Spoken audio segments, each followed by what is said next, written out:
Ladies and gentlemen, good day and welcome to the Coromandel International Limited Q3 FY21 earnings conference call hosted by Motilal Oswal Financial Services Limited. As a reminder, all participant lines will be in the listen-only mode, and there will be an opportunity for you to ask questions after the presentation concludes. Should you need assistance during the conference call, please signal an operator by pressing star then 0 on your touchtone phone. Please note that this conference is being recorded. I now hand the conference over to Mr. Sumant Kumar from Motilal Oswal Financial Services Limited. Thank you, and over to you, sir.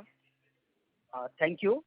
Good afternoon, everyone, and very warm welcome to Coromandel International Limited Q3 FY21 post-results earnings call, hosted by Motilal Oswal Financial Services Limited. On the call today, we have Coromandel management team being represented by Mr. Samir Goel and MD Ms. Jayashree Satagopan, CFO. We will begin the call with the key thoughts from the management team. Thereafter, we will open the floor for Q&A session. I would now like to request the management to share their perspective on the performance of the company. Thank you, and over to you, sir. Yeah, good afternoon, everyone, and thanks, Suman, for organizing the conference call. I hope I'm audible. Just on this, firstly, I hope everyone is safe and healthy from what is called this Black Swan event.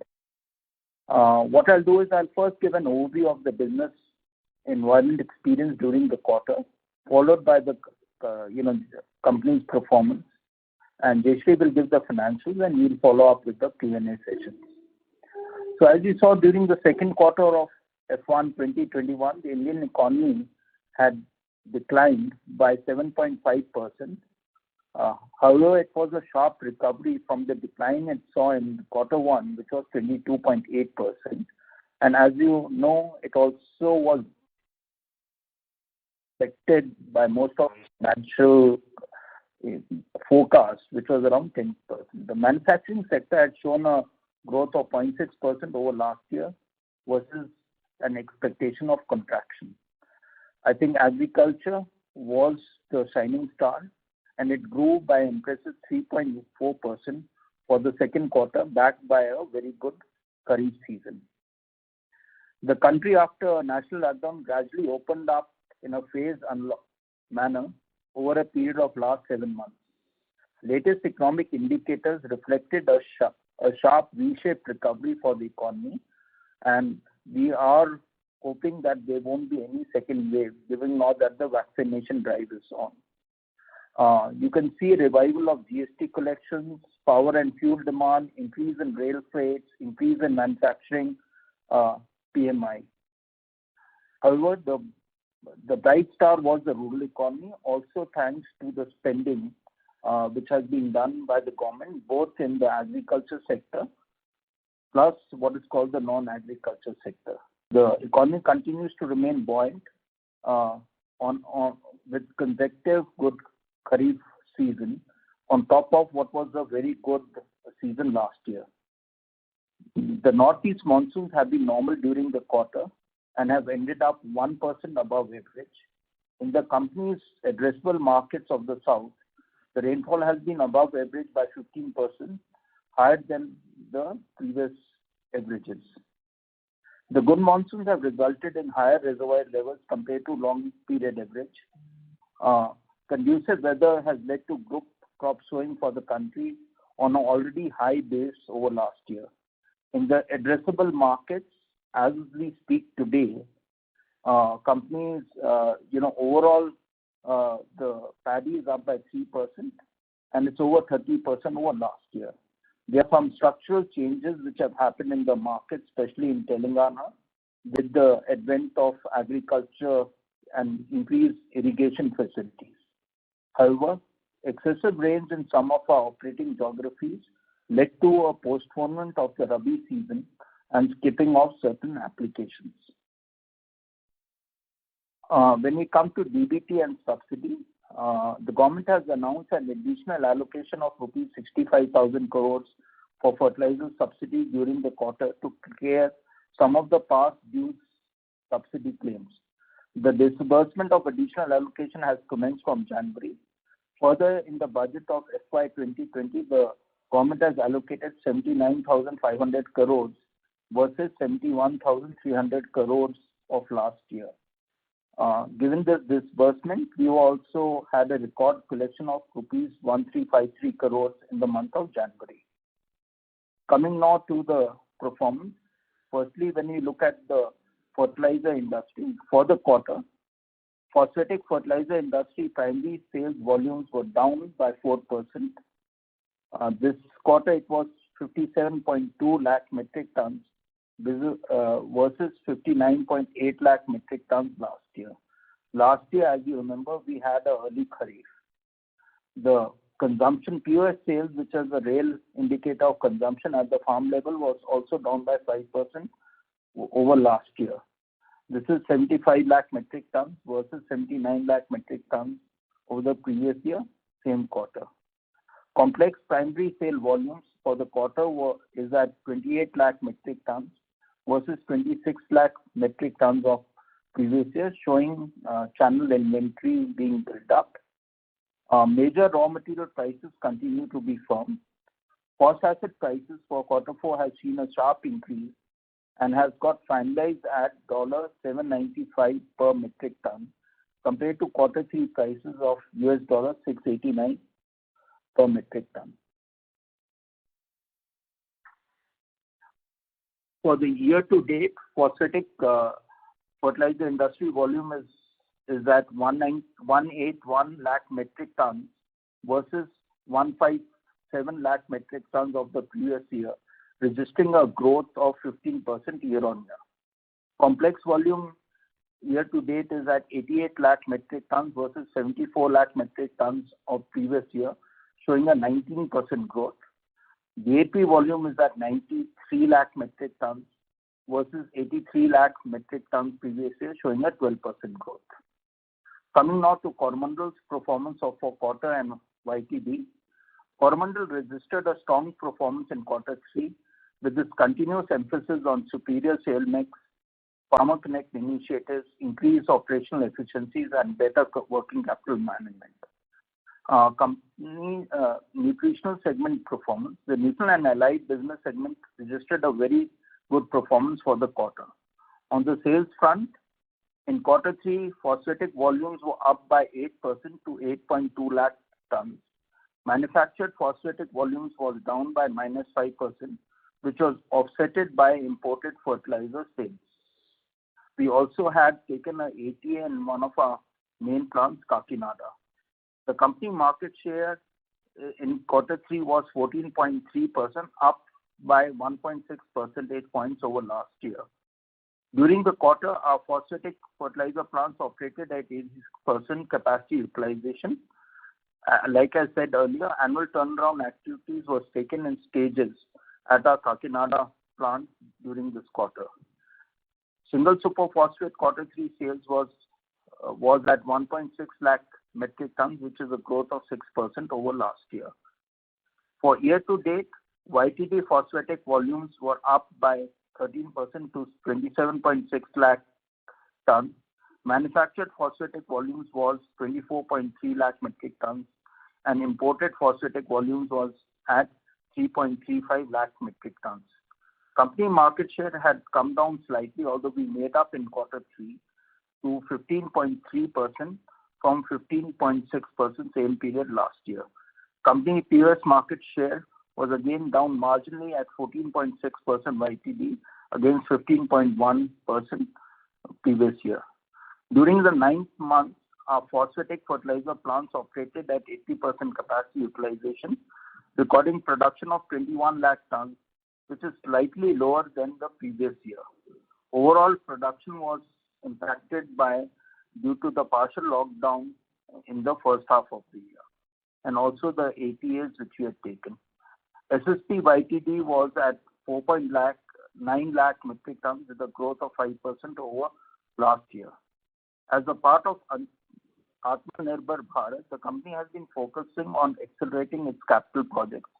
A large evaporator plant is coming up at Vizag to improve the availability of concentrated phosphoric acid. The sulfuric acid plant has been successfully recommissioned at Ranipet in ISSC unit, and a pilot liquid fertilizer plant is being set up in Vizag. Our organic and specialty nutrition business have performed well with the focused product and specific crop-based solutions. Partnership with seeds, micro irrigation, and farmer producer organization has further strengthened our connect with the farmer. Coming now to the crop protection business. Crop protection business witnessed a strong turnaround this year, growing at 26% on YTD basis. The domestic formulation and domestic B2B business has seen a robust growth during the year. New product continues to do well and now have contributed 25% of the domestic formulation business. We will continue to strengthen our position in certain international geographies. The business continues to focus on enriching the product portfolio and is working on a rich pipeline of new and combination molecules. We have received the registration of Quarzaloprop ethylene, a selective systematic herbicide for soybean and other vegetative crops. Infrastructure strengthening and capacity expansion projects are on track. Overall, the profitability of the business has improved due to better product mix coupled by efficiencies in sourcing and manufacturing. The biopesticide business registered an impressive growth in the mature European and US markets. We plan to expand our Tyagvali plant to cater to the increased demand for bioproducts. The R&D team is working on several new products and applications to expand this product offering in collaboration with leading agriculture universities. The retail stores have been fully functional during the year despite the COVID situation by having strict safety protocols, and continue to support the farming communities by offering agriculture solutions including products, farm advisory and mechanization services. Business has improved its operational efficiency and leveraged technology to reach out to the farming community. The company has been at the forefront of spreading awareness of COVID pandemic in the communities around its plants and also reaching out to the large dealer and farming communities. We have worked closely with the government and local administration, including setting up of a special COVID ward at the Kakinada General Hospital. We plan to take our annual turnaround of our major plants during the upcoming quarter and fast-track the capital projects. With the forecast of a normal monsoon and the rollout of COVID vaccination program in the coming months, we expect the economic activities to normalize in full year 2022. The company will continue to serve the farming community and will focus on improving its crop solutions and technology offering to drive farm productivity. Given the external environment which we have faced this year, I think it is a tremendous effort and performance done by the company. Now I'll hand it over to Jayashree for taking you through company financials, after which we can follow it with question and answers. Thank you, Sameer, and let me now provide updates on the company financials. During Q3, the turnover of the company recorded a consolidated total income of rupees 3,542 crores, which is 8% higher versus the same quarter prior year. Nutrients and allied business contributed to 86% share, and the remaining 14% is from crop protection business, which is similar to what we had last year. In terms of subsidy non-subsidy share, it stands at 78-22% during the quarter. Previous year it was 77% and 23%. For the 9 months, company's consolidated total income was rupees 11,385 crores versus 10,296 crores same period last year, a growth of 11% on a year-on-year basis. Subsidy revenue is at 79% of the total revenue versus 81% during the previous year. On the profitability front, the EBITDA for the quarter was at 501 crores against rupees 432 crores of last year, which is a 16% growth on a year-on-year basis. EBITDA margin improved to 14% from 13% during the previous year. The margins were supported by good sales mix, smart sourcing, as well as operational efficiencies. Share of non-subsidy business EBITDA improved to 30% from 27% of the prior year same quarter. Net profit after tax for the quarter was rupees 334 crores. This is in comparison to rupees 265 crores for the corresponding quarter last year, growth of 26% on a year-on-year basis. For the 9 months, EBITDA was at 1,760 crores vis-a-vis 1,341 crores of last year, 31% growth on a year-on-year basis. Subsidy share of EBITDA at 74% for the 9 months vis-a-vis 76% during the previous year. Profit before tax at 1,573 crores against 1,054 crores of the last year. Net profit after tax was rupees 1,173 crores with a growth of 41% over last year, where the number was 831 crores. As regards subsidy, the total subsidy outstanding as on 31st of December 2020 was rupees 2,853 crores. This compares against 1,670 crores during the previous year.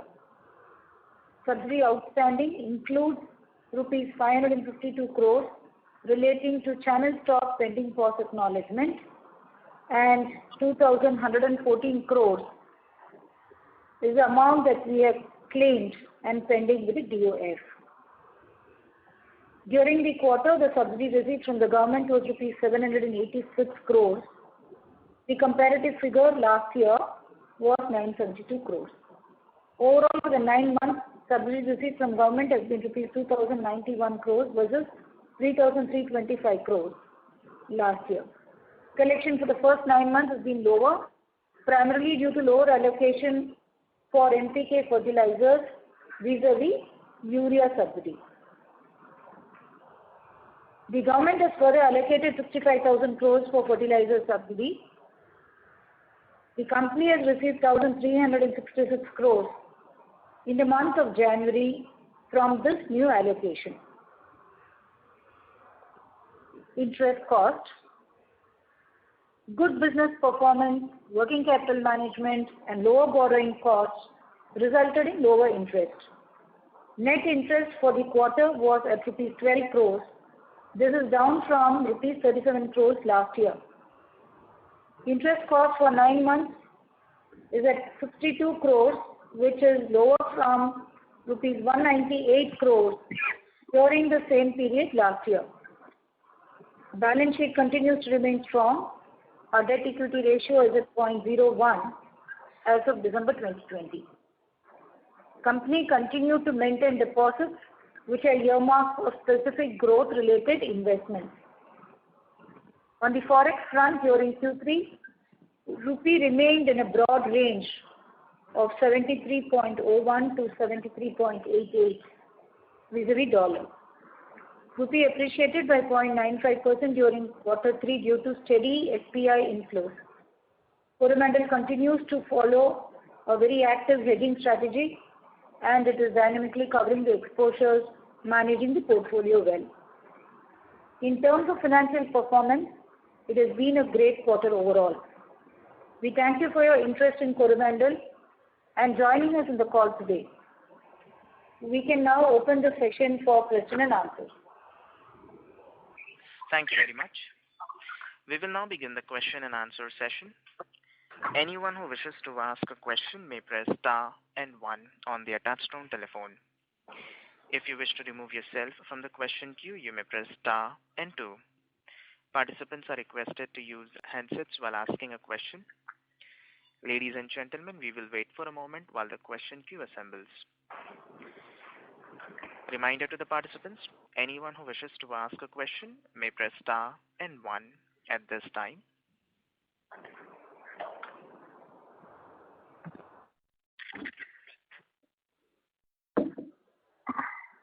The first question is from the line of Dhruv Maheshwari from Premji Invest. Please go ahead. Mr. Maheshwari, your line is in talk mode. Please go ahead with your question. Hello. Yes, sir. Please go ahead with your question. Yeah, hi. This is Anshuman. My question is regarding CapEx plan.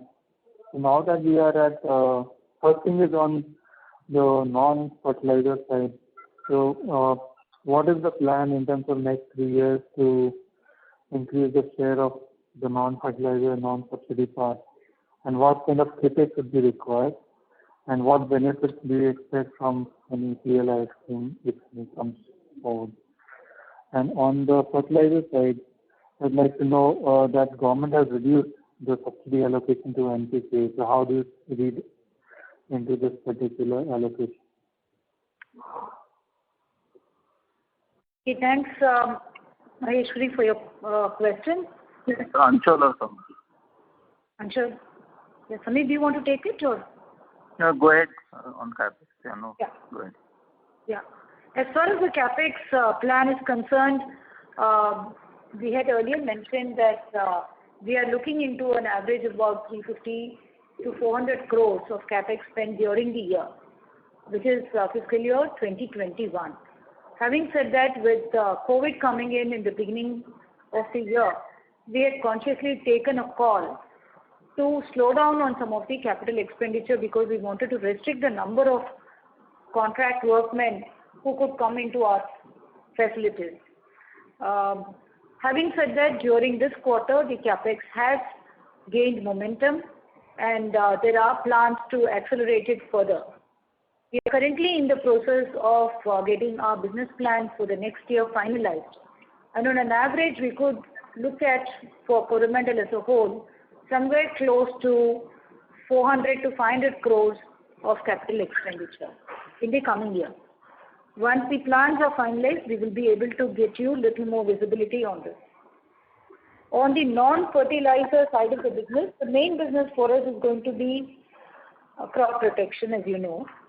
And here, the business has very good plans in terms of increasing the capacity at the 3 technical plants that we have, further adding on multi-purpose plants. As we had alluded earlier, there are number of molecules that have recently gone off patented, which the business has identified for technical manufacturing. Apart from it is also adding up our formulation capacity. So those plans are intact and will be followed through in the next 2 to 3 years time frame.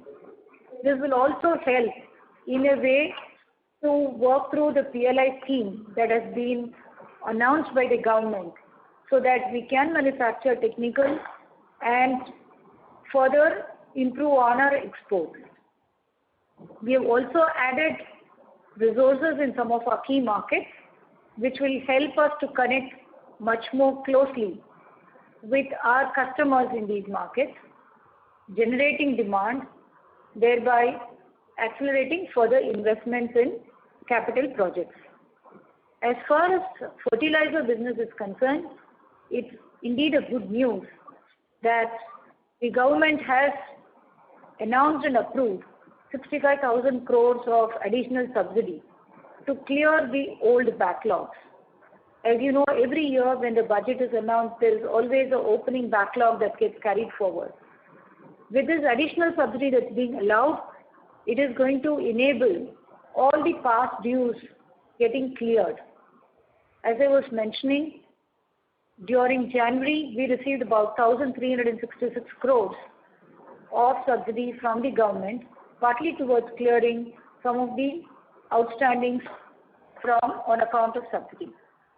Now, we expect further disbursements to happen in February and March. And there onwards, we expect that it should be only the DBT claims that would be processed and cleared by the government. The question is whether it's going to be in a month or a month and a half or 2 is something that we can discuss about. But it is going to get almost all the subsidy claims online. There could be a bit of a time lapse, but not like what we have experienced in the past. So that's the good news, which is also going to help the fertilizer companies manage their working capital better. I hope this answers your question, Anju. Thanks. So just a clarification. So what would be a sustainable outstanding on this receivable? Yeah, we expect somewhere around 1,000 crores. Again, this depends upon two factors. One is the inventory, the channel, which is pending POS acknowledgement. Depending on the season and off season, this inventory could vary. The second thing is the DBT claims that have been submitted to the government, and they may have some time to process it. The third one is the freight claims, which normally there is a lag in terms of announcement of the freight rate. So in my view, about 1,000 crores, at best it could be about 700. So you can look into a broad range of 700 to 1,000 crores. Okay. From current level of 2,300. Yeah. Okay. And just one clarification on the CapEx. So this 400 crore you mentioned, was it only for fertilizer, or it was for both fertilizer and the chemicals? So we had for this year for overall Coromandel, including fertilizer as well as crop protection chemicals. Okay, but going forward, when you do the PLI, then this could be significantly higher. Yeah, we expect it to be. Okay. Thank you for answering my question. Thank you. Ladies and gentlemen, in order to ensure that the management is able to address questions from all participants in the conference, please limit your questions to one or max two per participant. Should you have a follow-up question, we would request you to rejoin the question queue. The next question is from the line of Vishnu Kumar from Spark Capital. Please go ahead. Good afternoon and thanks for the time. Ma'am, circling back on the previous question on the capex, we understand that we are doing some debottlenecking. In general, the climate seems to be that government wants to restrict urea and also to rein in the fertilizer urea subsidy part, which all bodes well for our NPK demand. So, when do we really expect to hear from you, or is there any pipeline that you're working on to increase the capacity in a big way? Because on the current debottlenecking, we don't see that we have the ability to kind of materially expand the volumes. So is there any plan to materially expand the capacities? That's the first question. Thanks, Vishnu, for the question. As we mentioned earlier, we are currently focused on getting both Vizag and Kakinada go through the debottlenecking exercise to free up capacity. The second action that is also being looked into is to work on the mix. So that could also help to increase the throughput, because there are certain grades, as you know, could have a better output compared to the others. So these two are the immediate focus areas for us. It's good to see that the government is slowly getting the subsidy arrears out, and hopefully at some point in time we'll also have the subsidy getting moved to farmers directly instead of to the corporates, in which case clearly NPK manufacturing will become far more attractive. What we are also doing is to secure our sources. As you know, we have two joint ventures. One is Tifford and the other one is Foskor, which helps in getting our phosphoric acid supply, apart from strategic tie-ups for sourcing with several other phosphoric acid manufacturers. We've also gone ahead with increasing our capacity of PAP at Vizag with 2 plants now, and there is a little more scope to increase the output in these plants. What is key to add further NPK capacity is also to see how well you have your backward sources integrated. So that's the exercise currently we are going through, and once that's through, possibly with the changes, the conducive environment, the company would be open to looking into further capacity expansion. Okay, so once you backward integrate whatever is required, then probably we'll go ahead and look into additional capacity expansion. Is that the right understanding? Yeah. Got it. And on the my second question is on the either on the phosphoric acid, which has increased recently based on sir's opening remarks. So has the end prices on the ground started to reflect this increased phosphoric acid, or it will take some more time for DAP and other products to get adjusted? At this point in time, there's not been any pricing action that has been taken by the industry. to increase the prices of DAP or other NPK material. I'm sure with this type of increase in the raw material cost, it will start getting reflected in the prices. So technically, when do we get the first phosphoric acid supply, which will cost us at 790? As in, my question is more to understand that the first production which goes into the market, it will be probably March or April only, which means you still have some more time, or indirectly trying to understand whether you'll have some margin impact in the next couple of months. Right. The phosphoric acid price that is being settled at $795 per metric ton is for the quarter. Typically, the prices get settled in the first week or even sometimes in the last week of the quarter. Sometimes there's been a delay. This quarter, there has been a delay and the price got settled just about few days back. So, the supplies that have happened during January was all based on a provisional price, and it will get adjusted at 795. Therefore, this quarter prices for phosphoric acid import would be at $795. Okay.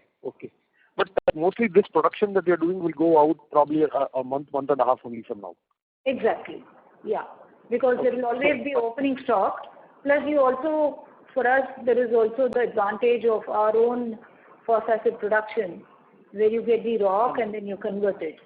So, with the opening inventory and conversion, the impact would be relatively lower.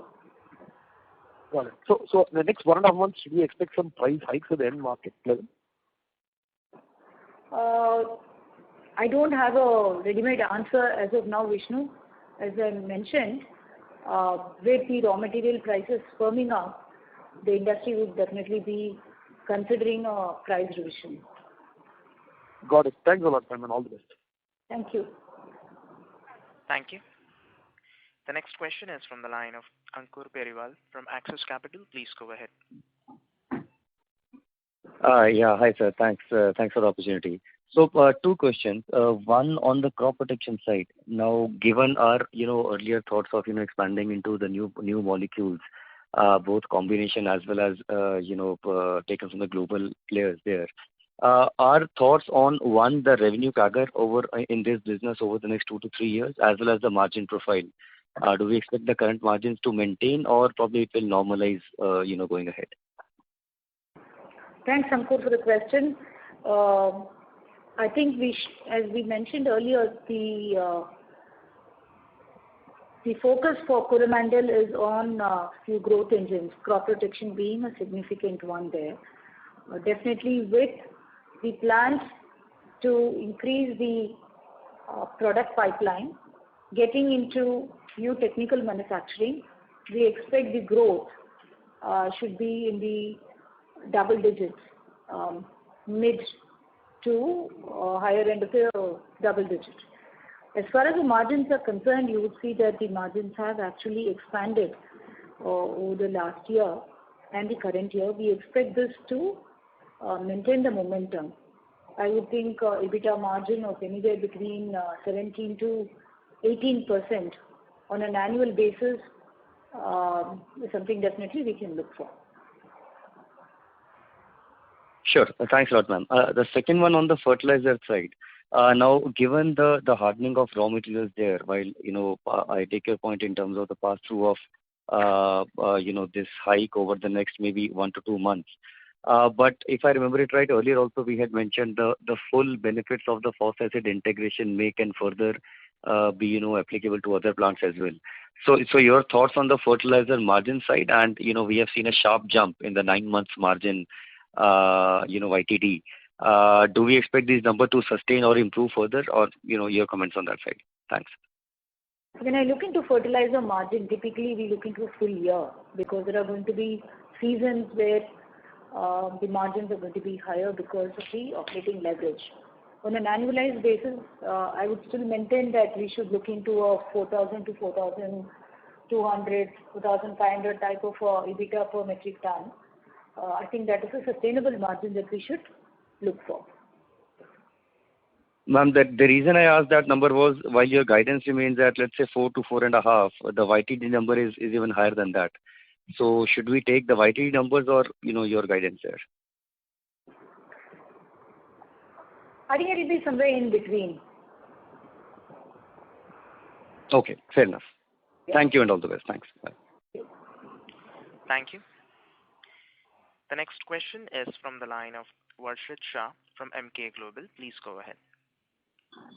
Thanks for the opportunity. I want to circle back to that CapEx question. Is it possible for you to guide qualitatively how much you are putting CapEx for the backward integration in the fertilizer segment? If that would help us, because I think we still have room to fully backward integrate the Kakinada facility. Am I right? Varshit, thanks for the question.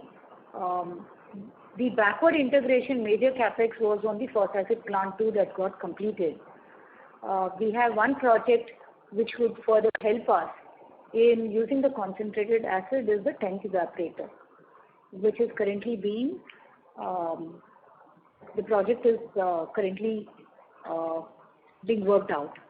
Apart from that, there has also been improvement or additional capacity in terms of the storage, which is also important. As the PAT plants function fully, we will need capacity to store the acid, use it either in Vizag or transport it to Kakinada for our operations.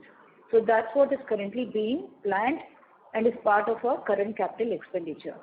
As far as Kakinada is concerned, it is not a fully integrated plant like Vizag, and it would continue to remain the way it is.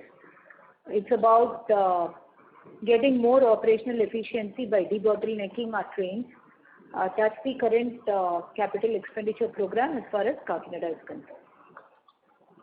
Because putting up a new phosphoric plant would also require putting up a sulfuric acid plant. And then the question of where do you source it, environmental clearance. So in our current plan, we do not envisage a total backward integration for Kakinada.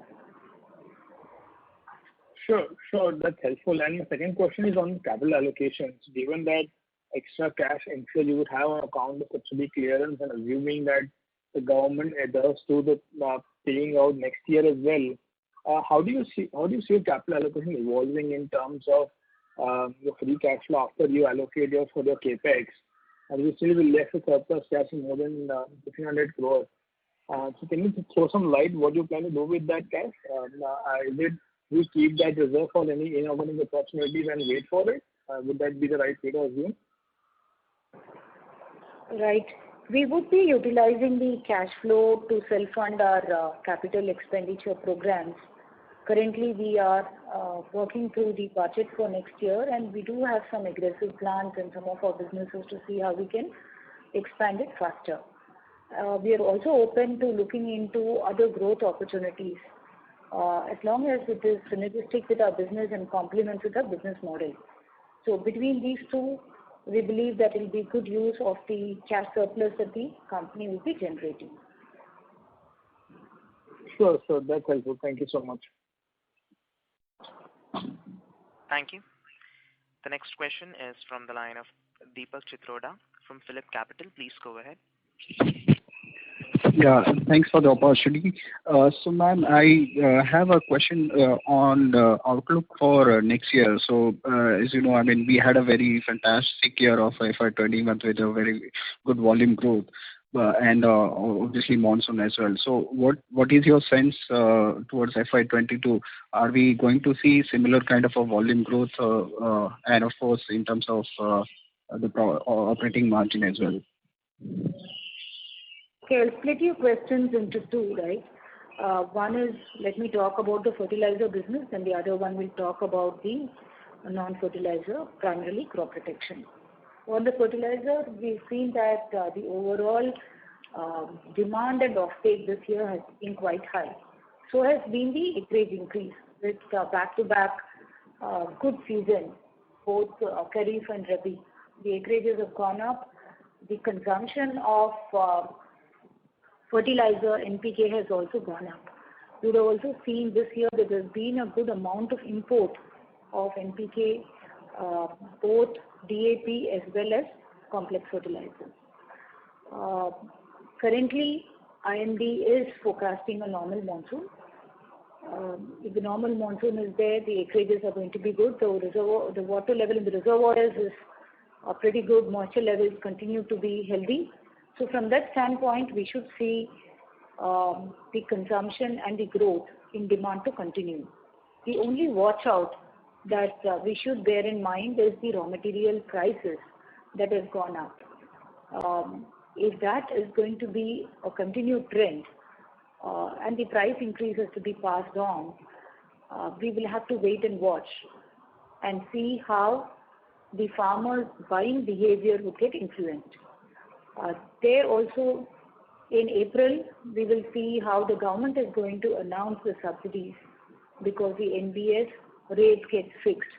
If it's going to factor in some of the additional raw material prices, well and good. Otherwise, if it's going to be just market prices, what's going to be the situation from a demand standpoint is something that we'll have to wait and watch. As far as crop protection is concerned, I think that business will continue to have a pretty healthy growth in my mind, given 2-3 factors. One, the new molecules and the product pipeline that currently we are working on should help us improve our product offering to our customers. This is both for exports as well as domestic, B2B and formulation. Second, we have also strengthening our teams in select geographies, including recruitment of locals there, so that we can better connect with the customers in these global geographies and offer our solutions to them. Third, we are looking into combination molecules also for registration in global B2B and B2C markets. So all of these should actually help in sustaining and further growing the revenues in the crop protection segment. Okay, sure. Thanks for the comprehensive answer. So now my second question is about the subsidy, ma'am.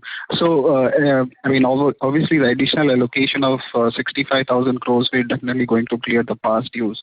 But looking at the allocation for next year, if you see, is about 80,000 crores, which I think would be slightly lesser. And if we basically end towards this year, FY22, probably will be starting with the same issue of carryover liabilities.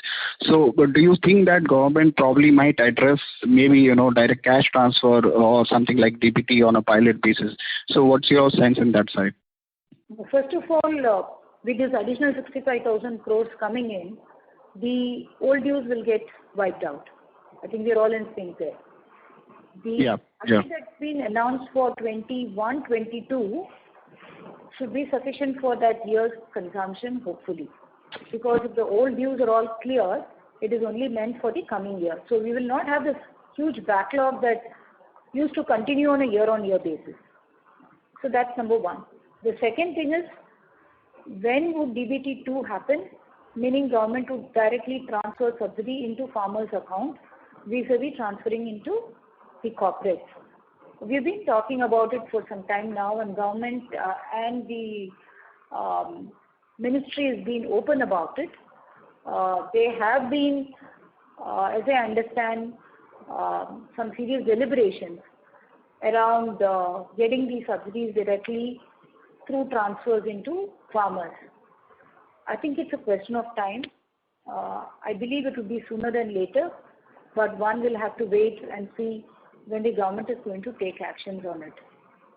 Like we mentioned in the past, school of thought is, should this subsidy be based on the fertilizer that the farmer buys, or should it be X thousand rupees per acre of land, or should it be X thousand rupees per farmer?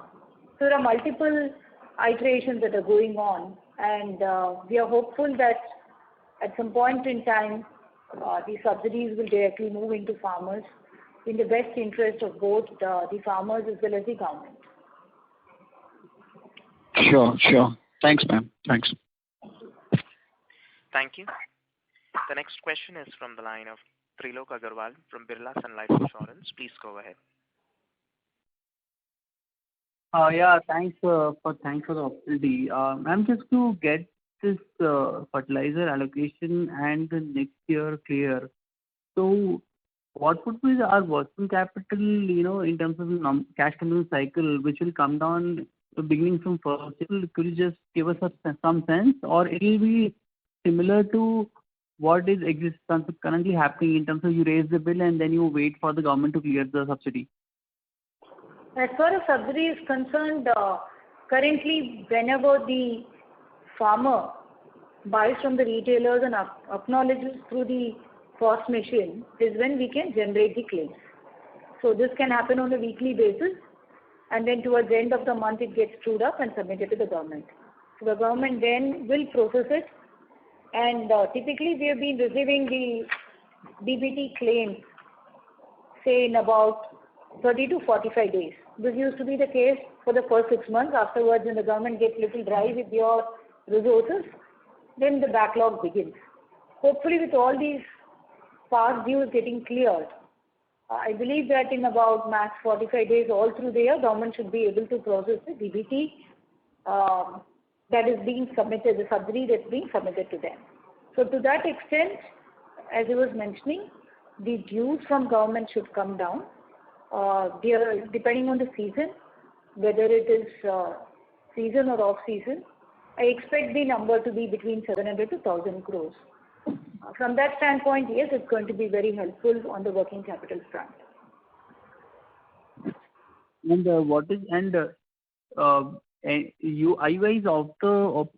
any thoughts on the DBT?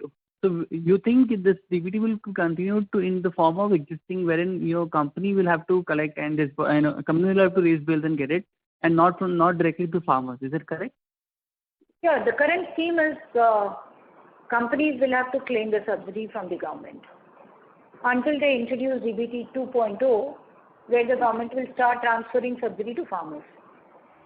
And basis on your, so any development on that front, or it's still there's no timeline to it? I just explained on this. I think the government would come up with a direct transfer to farmers, in our belief, sooner than later. Timelines, honestly, don't have an idea at this point in time, but there is active discussions going around in the government circles, as we understand. Probably basically do a pilot in certain states and then take it up. Yeah, that's right. Done for DBT 1.0. Understood. Thank you very much. Thank you. The next question is from the line of Abhijit Akilla from IIFL. Please go ahead. Yeah. Good afternoon, Sameerji. Good afternoon, ma'am. Thanks. Yeah, thanks for taking my questions and congrats on a good quarter. I had just two questions. One is, there are some news reports that the government might be, kind of considering capping the amount of fertilizer that is purchased by an individual farmer, going forward to about, say, 50 bags per month or something like that. So is this something we've, actually come across at the state level, and, do you sort of expect this to possibly have some impact on volumes in FY22?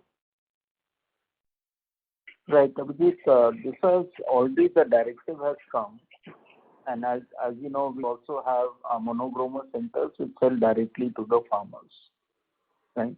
But what's going to happen here is, one particular farmer, firstly, obviously this doesn't impact any of the marginal farmers, which are really, you're talking about 85% of the farmers in the country, which have, 2.5 to 5 hectares and land. It will only impact some of the bigger farmers if they have to do this. Now, there are two factors which will operate here. One is, of course, they may have multiple Aadhaar cards, because a lot of land is normally within the HUS, and they will actually then buy according to that, number one. The number two is that some of the farmers, will also pre-buy, so that, during the main season he doesn't have. And this may not just be this 50 bags per kg. Here, because of the shortages which was experienced in some parts of the country, the big farmers will actually pre-buy, so that when the time of application comes, he's not out of stock. So that's where we feel this is going to happen. I think the government move is more to cap, and this is mainly on urea. It's got nothing to do, while it applies to NPK also, is to cap some of the diversions which are happening or continue to happen as far as urea is concerned. Got it. No, that's helpful. Thank you. It's already implemented. January, it got implemented. In fact, our sales in January has been, including consumption sales, have been very good, given the fact that we had a delayed Rabi. Right. That's helpful. Thank you. And my second question was on the crop protection business. You mentioned that new products have now risen to about 25% of the domestic formulations business. For next year now, the growth that we are envisaging, mid to high teens kind of growth rate, is it largely driven by the new products growth itself? Therefore, just trying to understand what line of sight or how much visibility we have into this mid to high teen growth rate for next year. Is it largely driven by the new products? And if so, where should we expect this new product ratio to sort of trend towards going forward? So I'll divide the questions into two parts, right? Firstly, we are talking about our domestic market, right? Now, one of the things which we had in the domestic market is, our market share currently is quite low, and partly got to do with the fact that, our product portfolio, is currently more towards the insecticide side. What we are doing, like you have seen, whether it is with co-marketing or with our own manufacturing and combination molecules, we are expanding the product portfolio crop-wise. So, for example, early on, say, crop like paddy, we are addressing 30% of all the incidents. We are going up till around 80%. Same will apply for other crops which we are looking at. That's one. Secondly, we are now being very focused. We have what is called Center of Excellence done. And firstly, for sales and distribution. There we are looking at, when you look at overall crop protection, there are 5 states which actually account for over 60% of the crop protection consumption. The good news is 3 of these states is where we also have a monochroma center, which is AP, Telangana, Karnataka. And the other ones are Maharashtra and MP. Now, obviously, some of the crops are different. So we are now looking at fast-tracking our own penetration and distribution, and we have done quite well into this state, which, like Jayashree alluded to, is to increase our own presence, in these particular states, and setting our presence not just with the sales team, but also with our agronomist teams to create the demand. So that is one factor which will lead to. The second factor is definitely our endeavor, and I'll just talk about another thing, is obviously to fast-track the growth of our new products. And there again, we have a full Center of Excellence of looking at, launches and sustaining those launches, with the sales and marketing team. So we're getting it right first time and sustaining that. And therefore, we expect this ratio to continue to grow because we want to be increasing because most of these new products are new molecules and safer molecules, and that's where we want to grow, or a combination molecules. Having said that, for example, this year, we have done very brilliantly in a product which is superior for Mancozeb combination, especially in markets like East, which our presence was very weak, and towards what is called the potato crop, or in Gujarat and Rajasthan towards the groundnut. So, the scope is, the opportunity is a lot there. We are taking each one of them and systematically working on them so that these are long-term sustainable growth. At the same time, we have seen a traction in our B2B business, which is, business, but there also we are actually going for branding. So we have what is called, we are the only manufacturer of pymetrozine in the country, and we have also expanded the capacity. I believe few other players are coming in. But what we are doing is, in terms of branding, is to do a P2P model. So we are actually doing the branding and formulation at our plants for those so that we can sustain that. And that business itself has done very well because they are regarding us as new product and quality suppliers and dependable suppliers. That's the whole strategy as far as the domestic business is concerned. Does that answer your question? Yes, that's very, very helpful. Thank you so much, and wish you all the best. Ratio will continue to improve. We also need to ensure sustainability because it's one thing to say, okay, 25%, but how sustainable is it? How many molecules? And when we look at new products, we look at the launch last 3 years. So some of these products will then become normal products, and then we'll continue to do. We have a rich pipeline of new products coming in. So we'll continue to work and grow upon them. Thank you so much. Wish you all the best for the future. Thank you. The next question is from the line of Rohan Gupta from Edelweiss. Please go ahead. Yeah, hi sir. Good afternoon. Good afternoon, ma'am. Hi, Rohan.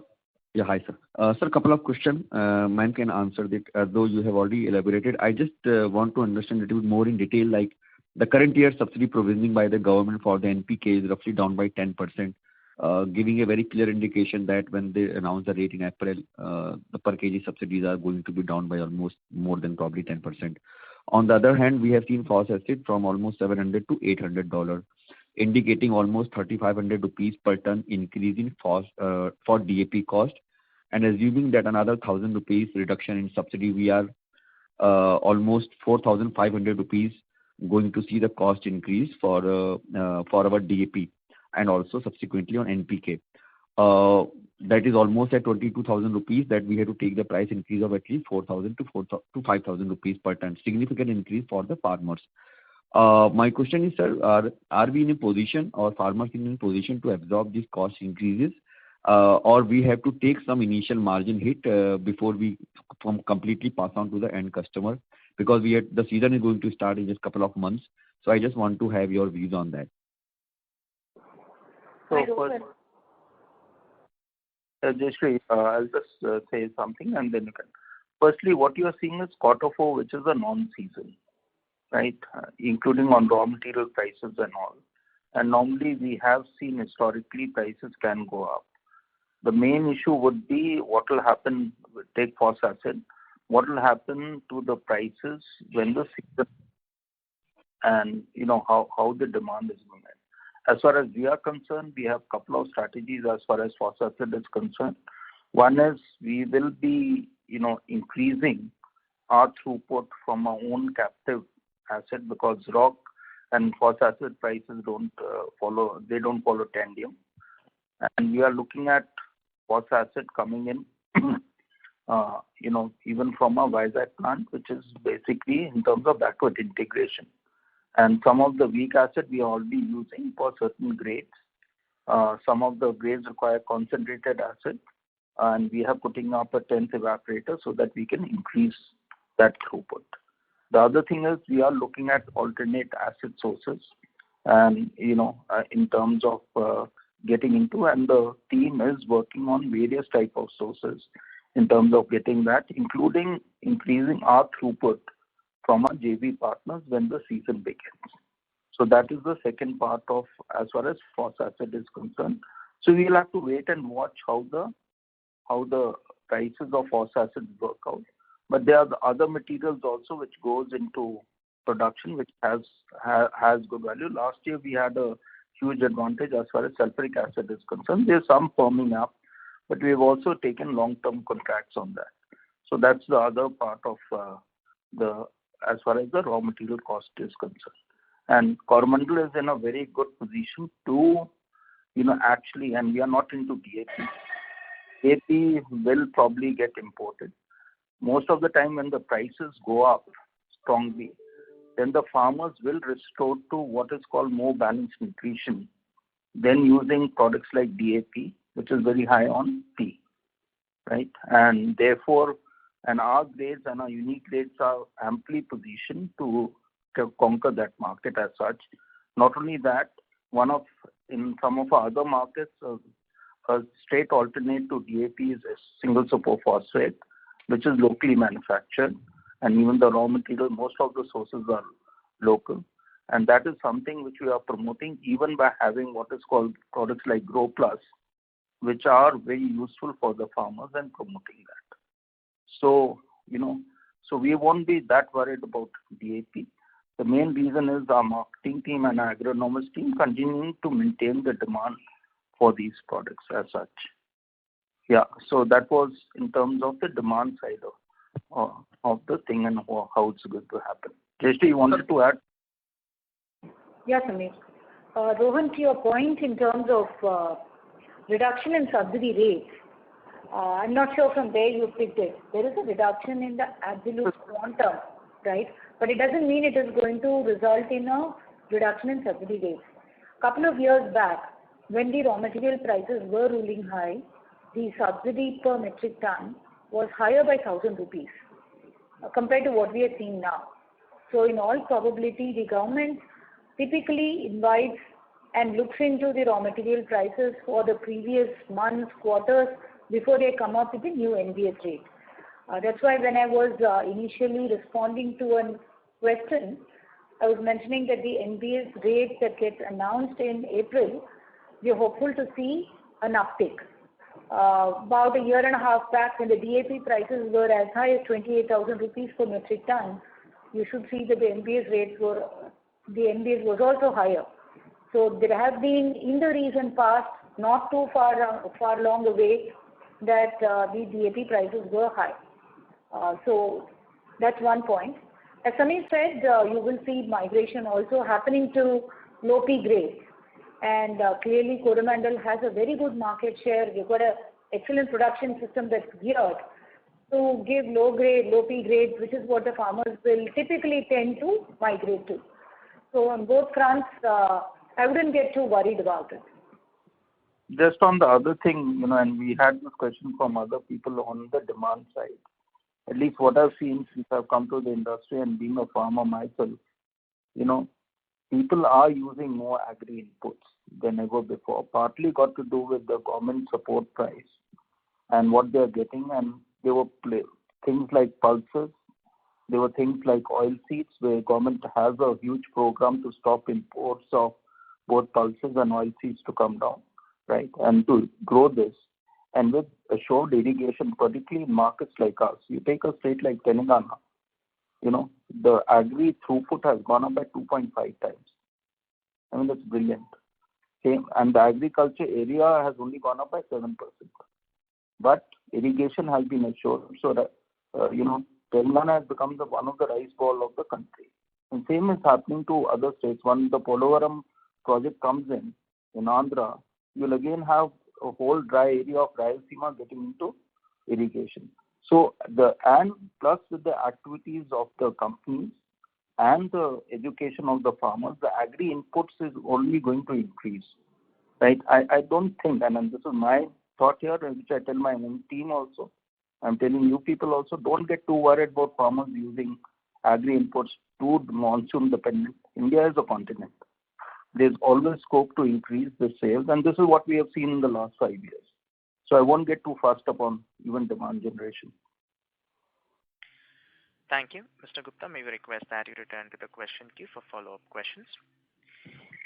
Ladies and gentlemen, we will take the last question from the line of Tejas Sheth from Reliance Nippon Life Asset Management. Please go ahead. Good afternoon. I have two questions, both pertaining to crop protection.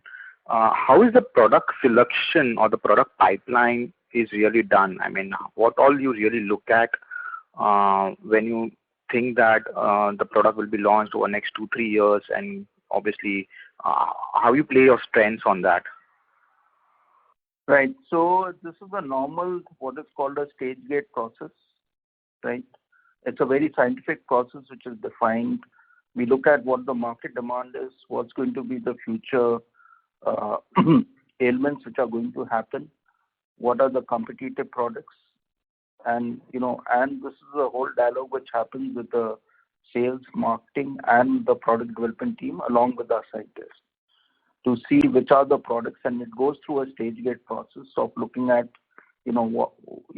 how is it going to help the farmers, and then what sort of market share we are going to achieve, and then what is our right to win in those products, and when we are going to come. So it's a proper stage process which is done to ensure that we get it right. Like I said, now we are setting up Center of Excellence. This we worked with BCG to ensure that the end-to-end, it's like any other FMCG, that the end-to-end is totally geared up when we go for a launch of the product, and only then me and Jayshree will actually sign off on a proposal. So that's where it is. And the good thing is we have a very rich pipeline of products coming in. Then we look at an option of whether we make it or buy it. Or in some cases, we go for co-marketing and then we go back on looking at manufacturing it to get the full value chain out of it. In some cases, we also help with the fact that we are in direct touch with the farmers with our monogromer centers. And we get to them what are their needs. Our agronomist talks to them. We get to them what are the needs, what are the competitive products which are coming in. And then we see, what's our capacity to do this thing. We also have a China desk. Now we're looking at a Japanese desk. We are talking to innovators to get these products in the line. So I hope I answered part of your question. Yeah, that is quite. Yeah, and secondly, one, obviously getting your pipeline right, and second is getting your brand acceptance right outside the states where you already have strong presence through fertilizers. So how do you ensure that? Because there are a lot of dealers, a lot of trade partners, they don't want to indulge new brands unless you give them a very high credit period. Even farmers, they take time to try new products at the farm level. So how do you ensure that piece of the or that side of the business getting addressed? So can I say that's a very traditional way of looking at sales and marketing, right? And I know most of the companies do that. The better way, what we do is, firstly, most of the products go through what is called university trials. We also have our own farms where we actually compare it with the controls and see what is the efficacy. Loaded with that scientific data is when we build up what is called a brand story. And each of the brands should have what is called a USP, that how you better. And we normally try to avoid getting into Me Too products. But even there has to be something superior in terms of our delivery. And then the whole packaging and the branding and the marketing works out. And like I said, it's always, even if it is a crowded market, you have to actually look at a zig and zag, right? You don't get into a major crowded market. You can then look at where else this application is to be used. And currently competition is not there. And launch accordingly and build up your base on that. And one advantage, like you rightly said, is one is on the fertilizer side, but it's not just about fertilizer. A lot of the things we are collaborating now with the seed companies. We are collaborating with other agriculture universities to see how we can get. One other big advantage which we have, which we are leveraging, is on what is called biopesticide business. So when we give a package to a farmer, we are take a comprehensive package which includes a spray of bio in between, right, and make it more sustainable. So that's how we are looking at it. Hope that answers some. Yeah, it does. Thanks a lot. Thank you. Thank you. Ladies and gentlemen, that was the last question for today. I would now like to hand the conference over to the management for closing comments. Right. So, firstly, I would just like to thank everyone. It's been a very difficult period for everyone. But I think as far as, the agri is concerned, what COVID did was to bring the whole focus back into agriculture, not only for the government because it helped to feed the, a lot of the migrant labor and also that. But at the same time, the government could see the strength of a sector and the potential which exists. And that is something which has happened.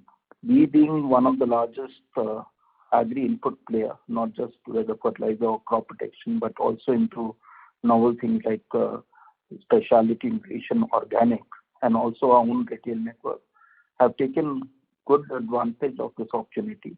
What we didn't talk about was in terms of marketing, where we couldn't do farmers contact. We've actually gone for very leveraged technology, gone for digital marketing. Our agronomist team are in touch, and that way we have been very, very specific. We've been able to reach out to farmers and have a two-way dialogue with them, also using collaboration with the agriculture universities, other companies and all. And, we continue to invest in this business and to bring prosperity of the farmers, which will in turn obviously help the company in terms of, achieving its goal.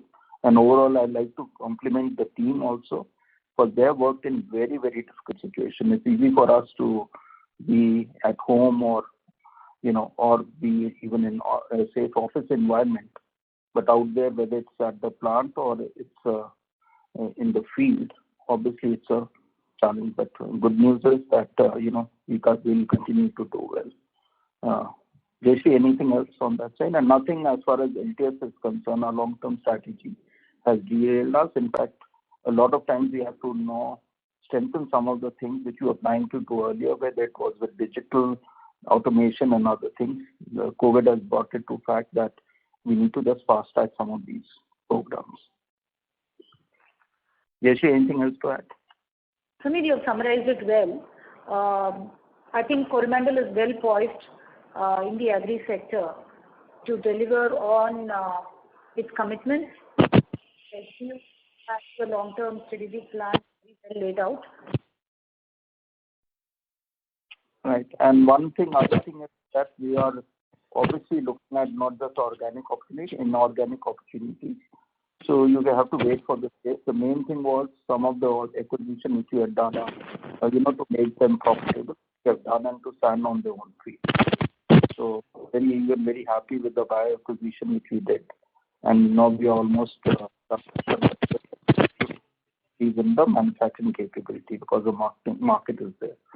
So all these we are actually strengthening, and we hope to look at any inorganic opportunities which come up.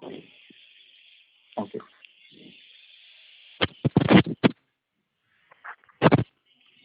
Can we close now?